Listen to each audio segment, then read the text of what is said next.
All right, people, what's going on? Denonu here, the man with black privilege, and in this episode, we're going to be talking about the Arrow Season 4, Episode 5. And I was really waiting for this episode.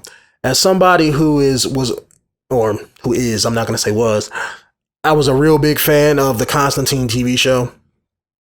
Even though it was extremely short-lived. I was one of those people who was hashtagging bring back Constantine and stuff, or please save Constantine, on Twitter, trying to save that TV show. So when they announced that Constantine was going to be on Arrow, it kind of sort of, I was taken aback. It was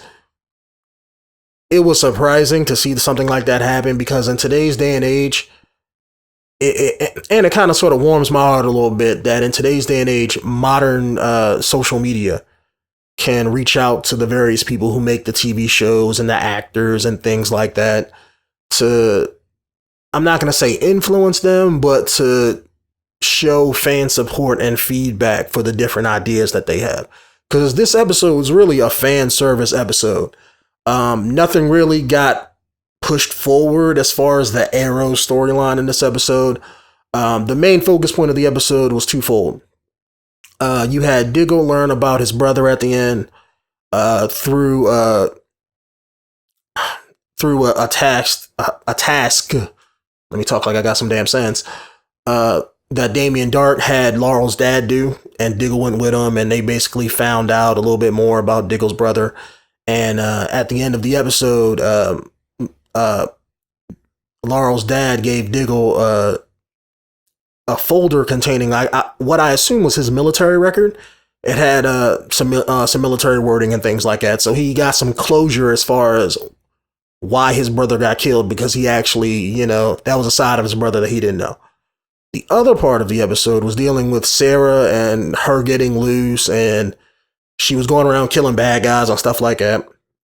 And she was coming after Thea because I don't really know why exactly, but they referenced that maybe she somehow, since Sarah was in the pit and since Thea was in the pit, maybe they have some sort of psychic connection or something, because she was able to track Thea wherever she went and would always try to come and kill her. So the second half of the episode was dealing with that and bringing her soul back to her body, so to speak, so that she can, become herself again. And basically, that was the reason why Oliver called up Constantine, and that was like the end part of the episode. But we'll get to that a little bit later. It was very interesting to see how they were gonna just bring Constantine into Arrow.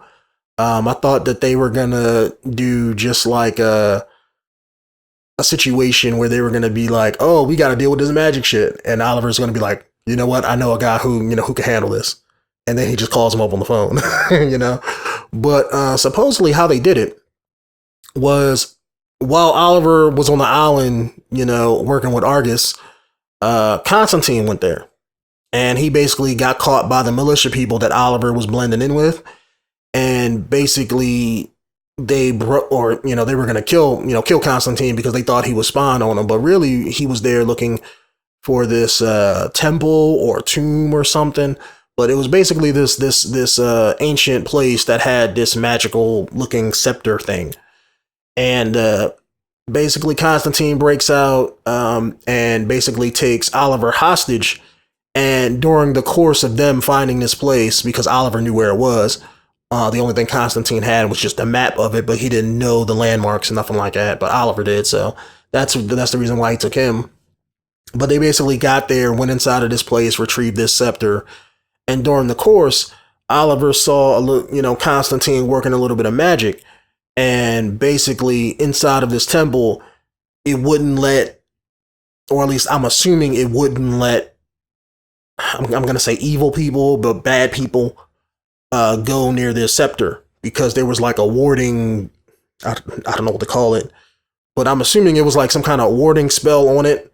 And it basically said, when I think Oliver asked him about it, it was he just said it was for good guys only, and then tried to handcuff him there, because he thought he was like the rest of the military people. But then when he went in there and was about to snatch the thing, Oliver came in there and was like, yeah, I know that trick too, because Constantine earlier in the episode broke out of handcuffs real easy, and So he kind of sort of I'm not going to say they saved each other's lives, but as soon as Constantine picked up the scepter, this trap almost killed him, and Oliver, pushed him out of the way. And by him actually getting in the room, it kind of sort of proved to Constantine that he wasn't a bad guy. So to repay him, when they were leaving this temple place, they never really explained it. I'm assuming they're going to explain it later on, maybe during the fight with Damien Dark. I'm hoping, but basically what he did, Constantine, when they were about to leave, Constantine was like, yo, look, I got this boat on the other side of the island. I know you're not with these other guys. Why don't you come with me? And Oliver was like, no, I'm going to stay here. I can't leave the people here. I need to find out, what these guys are up to.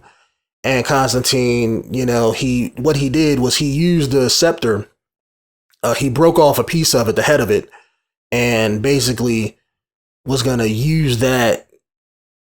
I'm assuming he's going to give it to the militia commander as kind of like, oh no, the guy got away. He hit me in the mouth, but I got this. So I'm assuming he's going to use that to try to make it seem like, he didn't just let Constantine go. But basically, after he broke the head off of the scepter, because he said that the scepter wasn't really, it was the handle of the scepter that was more important than the head. The head was just, decorative, I'm sorry. And what he did was he used the power of the scepter, and using magic, he took his kanji tattoo that was on his right arm, and he took it off using the scepter and actually transferred it onto Oliver, down the right side of his abs. So that's, I'm assuming that's how he got those Asian tattoos there, because that's, because he didn't have them there before.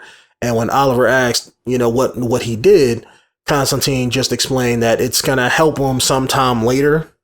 And when the time comes, he'll know what to do, so they never really explained what it does. But basically, they parted on good terms.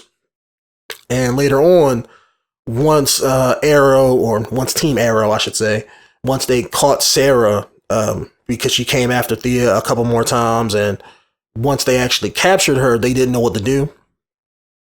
And they were contemplating killing her, or at least Laurel was, even though, which was weird because she cussed her dad out for doing it in the previous episode. I'm like, bitch, you have, it's like, either pick a side. Either you're going to kill your sister because you don't want her going around killing people, or you can't play both sides of the fence. That makes no sense to me. But anyway, basically she was going to do it. Oliver talked her out of it. They brought her back to their spot, and basically he hit up Constantine, and Constantine was like, all right, cool, I'll help you out. So he came down there, and basically they performed a magical ceremony to put Sarah's soul back in her body, and they basically, I guess, went inside of her mind or whatever, and they basically had to fight these Nanda Parbat guys.